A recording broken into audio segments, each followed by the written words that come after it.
ആലപ്പുഴയിലെ എഴുപുന്ന മുതൽ എറണാകുളത്തെ പുറപ്പള്ളിക്കാവ് വരെ വേമ്പനാട്ട് കായലിന്റെ തീരപ്രദേശത്തുള്ളവർ ഒരു കൂട്ട പലായനത്തിന് സാക്ഷ്യം വഹിക്കുന്ന അവസ്ഥയിലാണ്.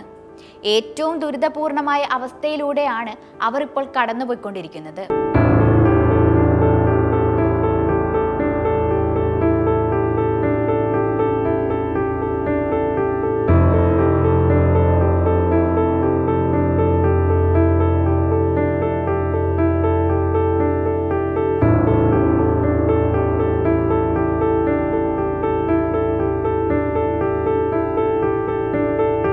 ദുരിത ജീവിതം മടുത്ത് സ്വന്തം സ്ഥലവും ഒരാഴ്ചക്കാലത്തെ അധ്വാനം കൊണ്ട് കെട്ടിപ്പടുത്ത വീടുകളും ഉപേക്ഷിച്ച് തീരവാസികൾ വാടക വീടുകളിലേക്ക് താമസം മാറ്റുകയാണ്.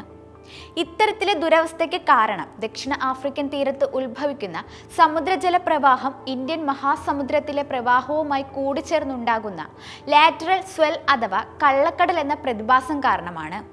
ഇതാണ് വേമ്പനാട്ട് കായലിലെ ഉയർന്ന ജലനിരപ്പിന് കാരണമെന്ന് വിദഗ്ധർ പറയുന്നുണ്ട്. കായലിന്റെ ജലസംഭരണ ശേഷി കുറഞ്ഞത് പ്രതിസന്ധി രൂക്ഷമാക്കിയിട്ടുണ്ട്. സാധാരണ വേലിയേറ്റ സമയത്തെയും വേലിയിറക്ക സമയത്തെയും ജലനിരപ്പ് തമ്മിൽ 1 മീറ്റർ വ്യത്യാസം ഉണ്ടാവാറുണ്ട്. എന്നാൽ ഇക്കുറി ഈ വ്യത്യാസം 1.6 മീറ്ററായി ഉയർന്നിട്ടുണ്ട്.